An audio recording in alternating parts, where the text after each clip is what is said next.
Une fois les caméras éteintes, ces célébrités redeviennent des parents comme les autres. Elles ont accepté de se confier à Rémi, lui-même papa. Voici leur quotidien. Parents d'abord.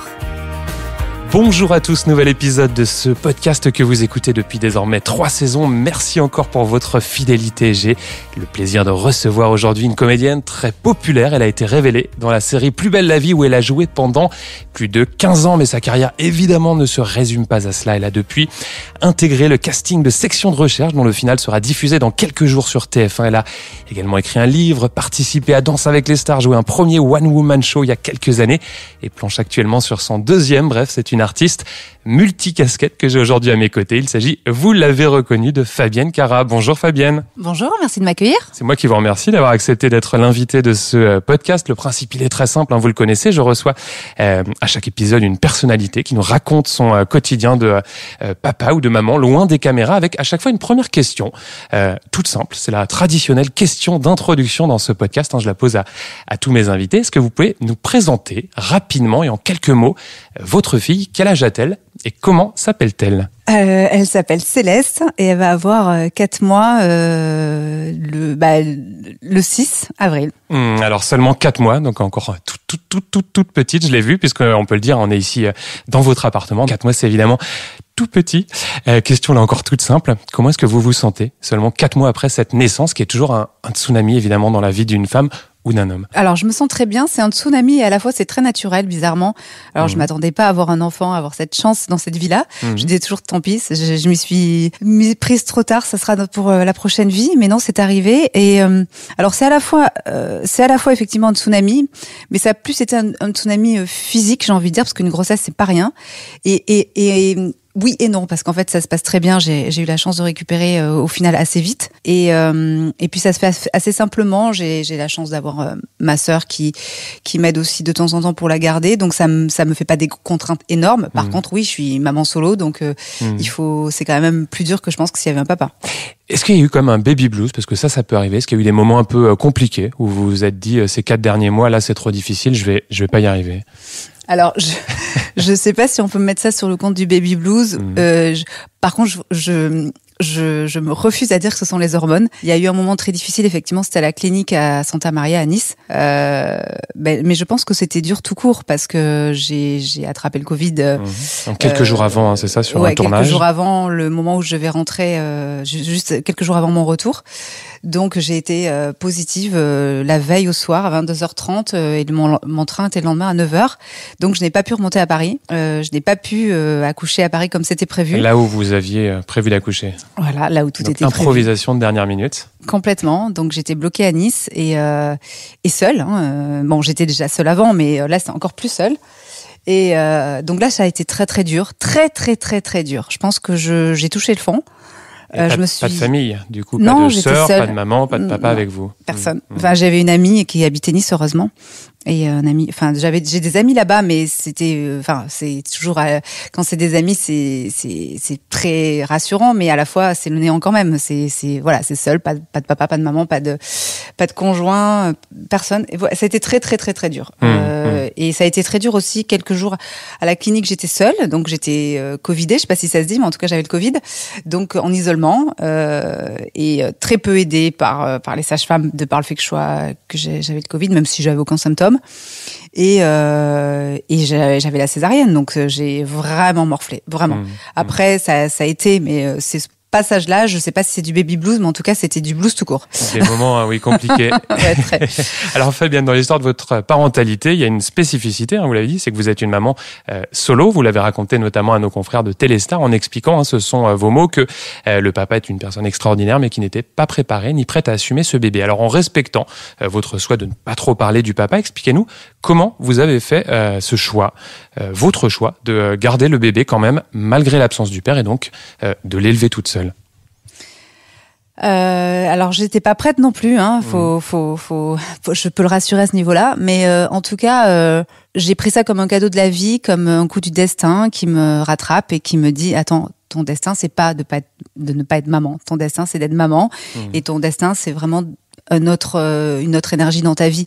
J'avais déjà changé beaucoup de choses. J'avais divorcé, j'avais arrêté Plus belle la vie. C'était mon choix. J'avais envie de me reconnecter aux choses essentielles. Et donc, je pense que ça suivait ce qui se passe, ça suivait l'histoire. C'était pas un obstacle pour vous de l'élever toute seule, que le papa ne veuille pas mais ça, s'engager dans cette aventure. Je savais pas au début, parce qu'au début, voilà. Il était consentant. Non, pas consentant pour avoir un enfant, parce que je pensais pas que je pouvais en avoir. Donc pour moi, je n'aurais jamais d'enfant. Mais en tout cas, il était consentant pour vivre une histoire. Donc très très consentant d'ailleurs. Et vous en aviez parlé de ce bébé ou pas du tout? Est-ce que vous pensiez que vous ne pouviez pas avoir d'enfant? C'est une histoire qui n'avait pas commencé presque, j'ai envie de dire. C'est pour parler crûment, la première fois que je suis tombée enceinte, la première fois. Donc je pense que ce bébé avait vraiment envie de venir. Il a choisi ses 2 géniteurs, on va dire. Et donc moi, quand je l'ai appris, c'était déjà 1 mois de grossesse et forcément première échographie, on entend déjà le cœur. Et ça fait bizarre de se dire non, on peut pas. Enfin voilà, je pouvais pas jouer avec la vie. J'avais pas le droit j'avais pas le droit. Moi, je fais confiance à ce qui se passe et donc je ne pouvais qu'assumer. Alors bien sûr, j'avais des peurs, bien sûr que c'était ma vie, c'est mes responsabilités, c'est mon corps, etc. Mais je pouvais pas passer à côté. Donc oui, j'ai décidé d'assumer et ça se passe bien. Est-ce que vous savez ce que vous lui direz à votre fille plus tard quand elle parlera de son papa, puisque forcément elle vous posera des questions sur lui. Est-ce que ça, vous y avez déjà pensé? Alors je lui dis déjà, je lui dis déjà. Vous lui parlez, évidemment. Ouais, je lui dis, je lui montre, voilà, elle sait qui est son père. Après, je pense qu'elle sera forte. Et je pense que c'est dur parce que moi, ça me fait culpabiliser, en fait. Pourquoi? C'est pas vous? Ouais, mais bon, La culpabilité ne doit pas être sur la maman. J'essaye de combler beaucoup ce manque. J'ai vu une énergéticienne qui m'a dit qu'elle avait déjà la colère de l'abandon, donc je me suis dit, mon Dieu. La colère de l'abandon. Ouais, donc elle l'a soignée, elle a fait des soins, mais non, c'est vrai que du coup, je suis une maman louve. Vous compensez? Beaucoup. Beaucoup.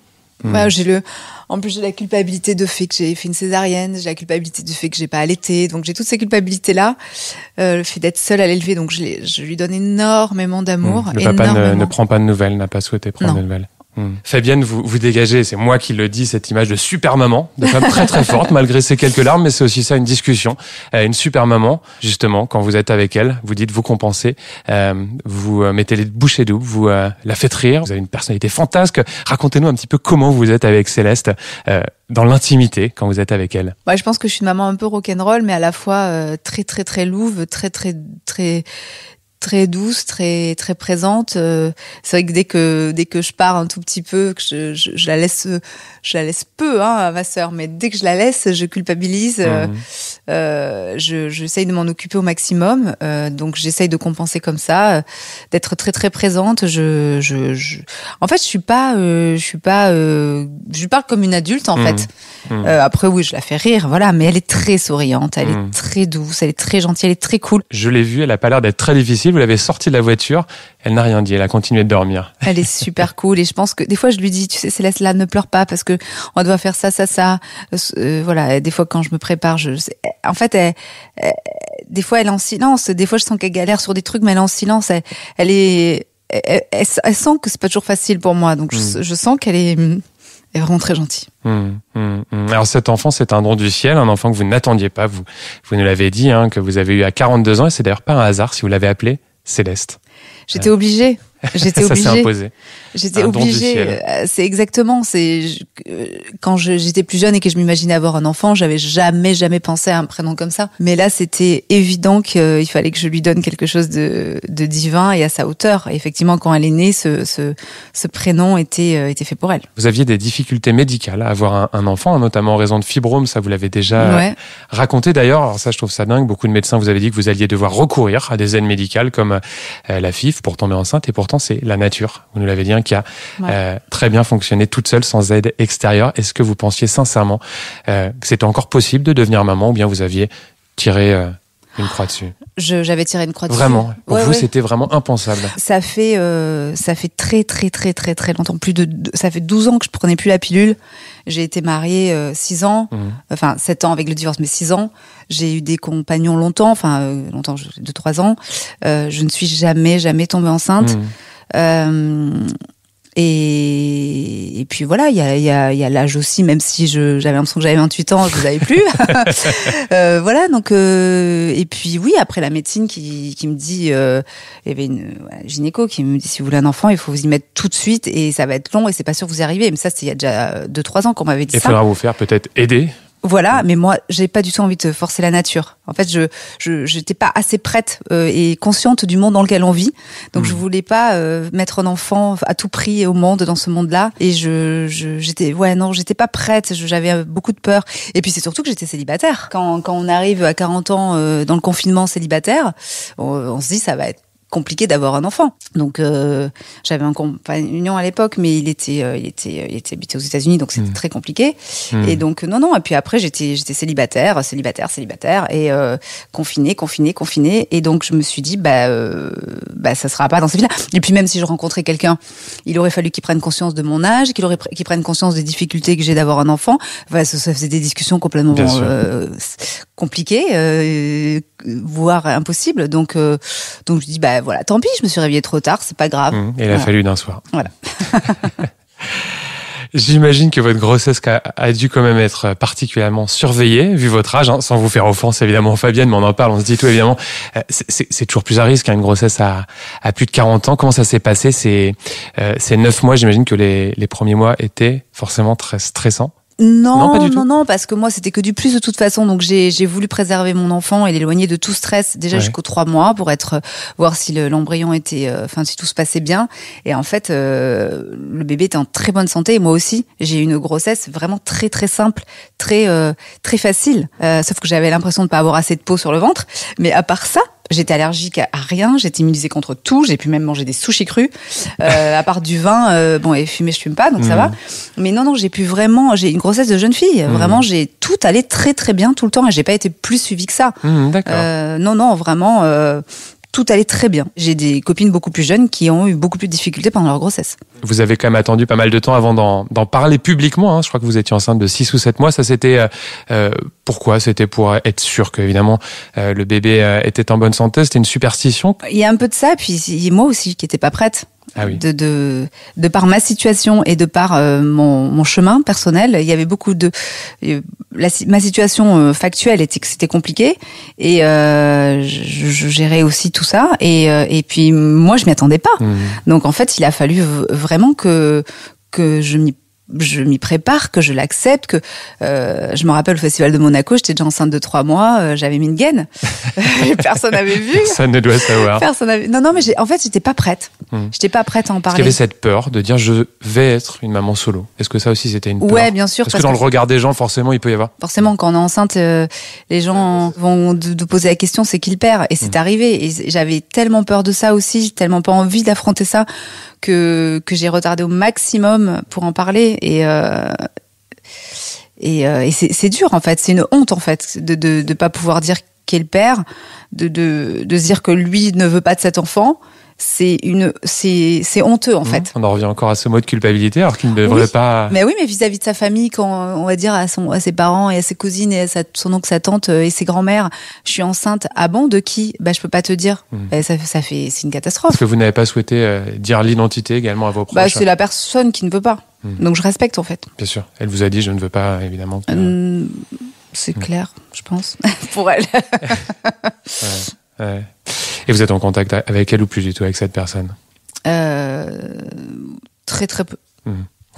Et votre entourage, on en parle, je pense à vos parents, vos sœurs, vos amis. Qu'est-ce qu'ils vous ont dit quand vous leur avez annoncé cette merveilleuse nouvelle? Je suis persuadé qu'ils étaient au final très très très contents et heureux pour vous. J'ai beaucoup d'amis qui étaient très contents pour moi, ou surtout celles qui ont eu des enfants, qui avaient des enfants, enfin qui ont des enfants, je vais y arriver. Et mes parents, évidemment, je pense que les pauvres, ils avaient fait le deuil d'être grands-parents, autant avec ma sœur qu'avec moi. Et ma sœur a eu sa nièce il y a bientôt 3 ans maintenant, sa fille, pardon, ma nièce. Et moi, c'était complètement inespéré. Enfin, je veux dire. Déjà de par ma vie un petit peu atypique et de par partout quoi. Maintenant on a compris. Non c'était ils s'y attendaient pas. Est-ce qu'un deuxième enfant, ça pourrait être quelque chose Moi ? Envisageable. Mais oui, ne me regardez pas avec ces grands yeux.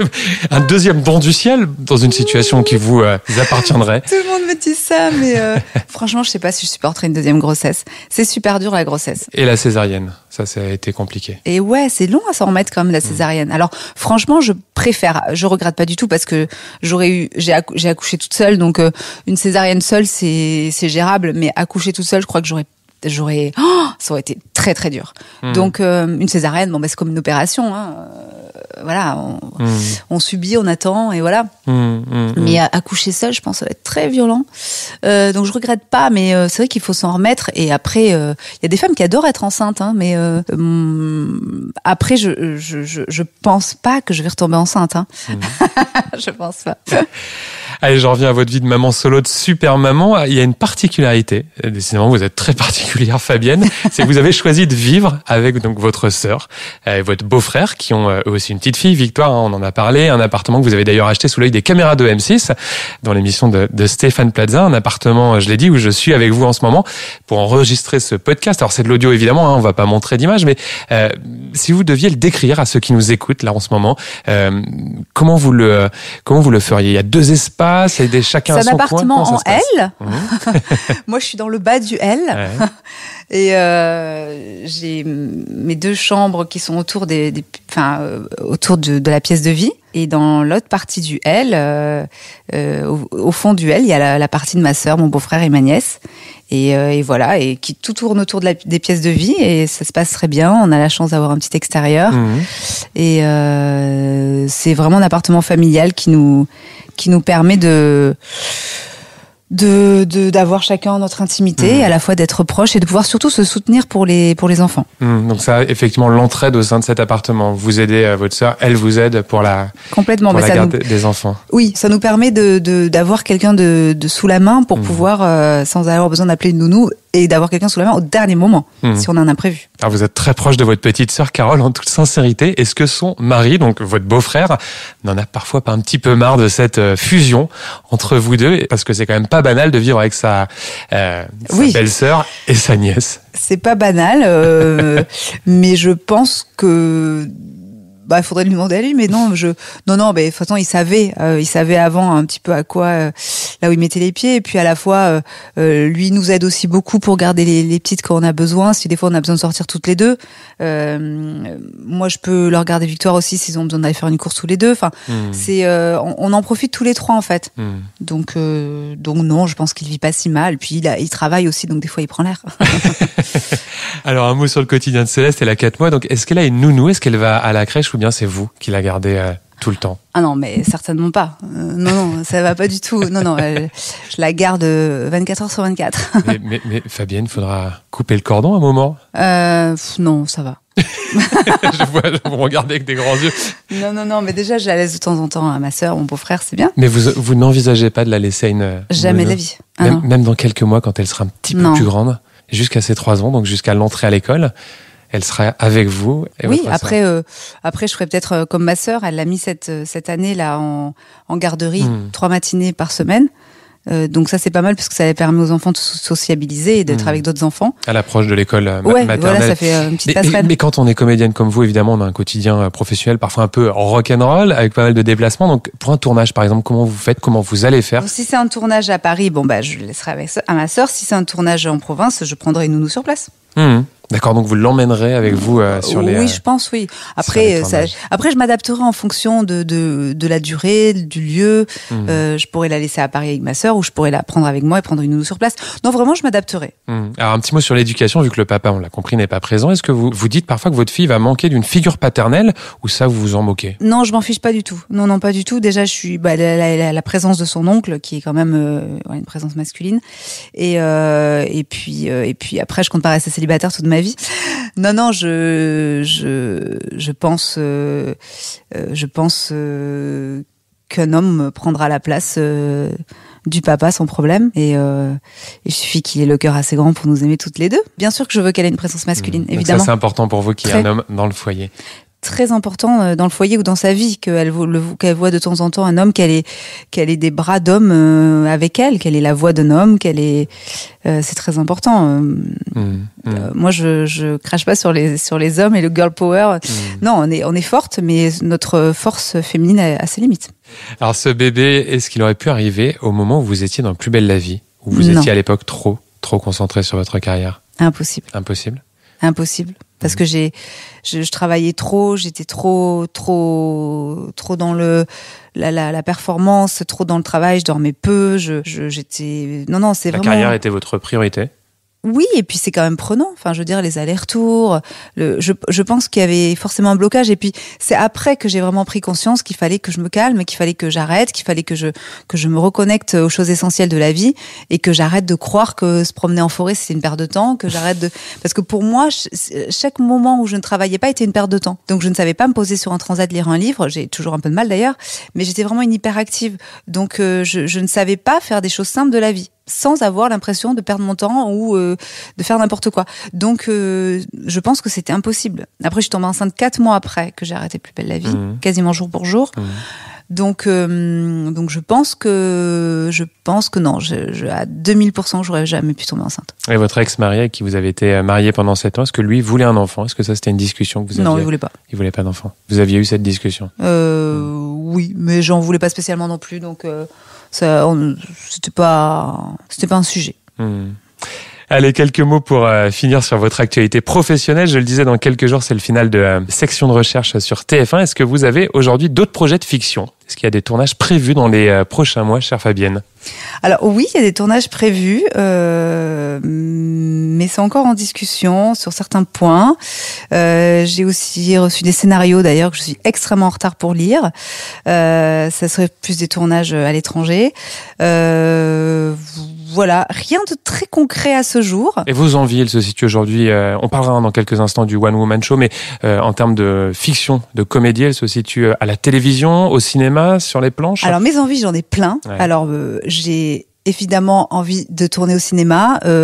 J'aimerais bien faire une comédie ou quelque chose de dramatique aussi. Enfin, j'adore tellement les deux genres que non, j'aimerais évidemment beaucoup tourner au cinéma, mais ça, je pense que c'est tous les acteurs. Et ensuite, non, mais j'ai des projets au cinéma, mais c'est un peu long à se mettre en place. Et j'ai pas que des comédies non plus, j'ai aussi des projets un peu lourds, mais c'est chouette. Des sujets que je défends énormément, donc ça tombe bien. On m'a pas choisi par hasard. Et ensuite, j'aimerais beaucoup jouer au théâtre, oui, bien sûr, un boulevard. Ça serait à Paris, ça serait trop bien. Et en série télé, j'aimerais bien avoir ma série, ma propre série, la tête d'affiche d'une série. Donc l'héroïne d'une série. Ouais. Que vous pourriez écrire également. Alors j'ai des idées, mais j'aimerais bien que ce soit quelqu'un d'autre qui le fasse quand même. C'est pas trop le temps. Il y a aussi un deuxième One Woman Show qui est en route également. Oui. Ouais, un deuxième bébé, entre guillemets. Alors ça, j'ai de l'or dans les mains, j'ai de l'or dans la tête, parce que il m'est arrivé tellement de choses, et encore, je peux pas tout raconter, mais il m'est arrivé tellement de choses dingues dans cette tranche de vie là, parce que évidemment, je vais recommencer un petit peu là où je m'étais arrêtée. Et la maternité sera forcément au cœur du spectacle. Pas au cœur, mais oui, forcément, ça y sera, évidemment, parce que c'est une grosse partie de ma vie, évidemment. Mais est-ce que ça pourrait être un moyen de justement évacuer cette culpabilité dont on a parlé en début de podcast, justement sur scène, vider un peu son sac et pour passer à autre chose et se dire je suis une super maman. Je pense qu'avec le temps et l'amour, tout se règle. Donc je fais confiance à la vie, je fais confiance au temps et je fais confiance à l'amour. Donc je suis sûre que ma fille sera très heureuse. Dans l'actualité média, on parle aujourd'hui beaucoup de Plus belle la vie qui pourrait s'arrêter. On évoque également un transfert sur TF1, vous le savez. Quand vous entendez parler de l'avenir de cette série, est-ce que ça vous fait encore quelque chose ou bien pas du tout, vous êtes vraiment passé totalement à autre chose? Alors, en ce qui concerne tous mes amis, tous mes copains, évidemment, ça me fait quelque chose parce que il y en a qui tiennent beaucoup à ce travail. Il y en a plein qui ont déménagé dans le sud, qui ont leur vie là-bas, avec leur famille, leurs enfants. Donc oui, pour tous les copains, les techniciens, ça me touche. Et puis pour le public aussi, parce que je suis vraiment témoin, je peux en parler, de de toute la peine que j'ai pu faire quand j'ai décidé d'arrêter. Et ça a été en aucune façon pour faire de la peine au public. Mais vraiment, vous l'avez ressenti? Ah, mais c'est pas que je l'ai ressenti, c'est que j'ai eu des déferlantes de messages, et encore aujourd'hui. Encore aujourd'hui, là, je faisais un soin hier, et la nana qui faisait le soin me dit, mais ma sœur, elle comprend pas pourquoi t'as arrêté Plus belle la vie. Non, les gens n'arrivent pas à faire le deuil de Samia. C'est vraiment très, très, très, très fort. Et vous dites vraiment de la peine, c'est un mot très, très fort. Grave. Quand je faisais les dédicaces dans les salons du livre, je crois que minimum une personne sur deux me témoignait leur affection. Non, oui, leur affection évidemment, mais leur affectation. Non, comment on dit? Leur tristesse, allez. Ils étaient affectés. Voilà. C'est ça que je cherchais. Ils étaient très affectés par mon départ. Et puis, il y en a plein qui disaient, oui, depuis que t'es partie, c'est plus pareil. Non, vraiment des messages très, très, très, très forts, très touchants. Mais c'était gênant parce que c'était gênant et j'étais obligée de m'excuser.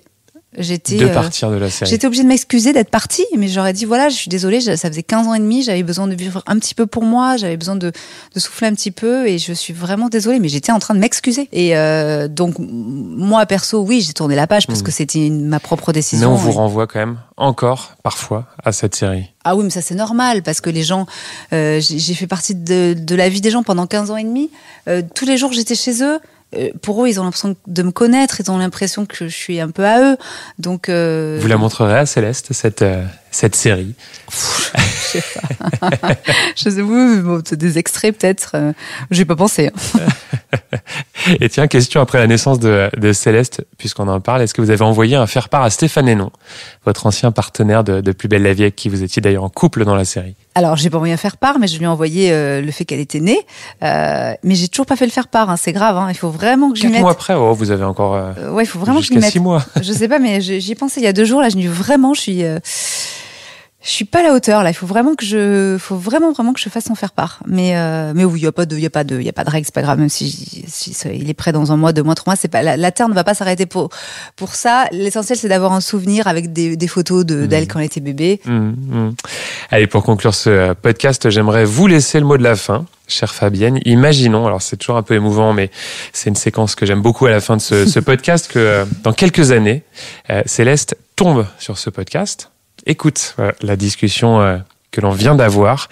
Quel message souhaiteriez-vous lui adresser en quelques mots? Le message que je lui dis tous les jours, que je l'aime plus que tout au monde, et que je suis là, et que voilà, je dis je suis là, je t'aime plus que tout, maman est là, et je sais qu'on est intrinsèquement liés. On est on a un lien forcément qui est très fort, et c'est je pense la personne qui m'aimera le plus au monde, sans me juger, sans faux semblant, sans rien, avec un cœur pur, quoi. Donc voilà, je l'aime d'un cœur pur aussi. Parents d'abord.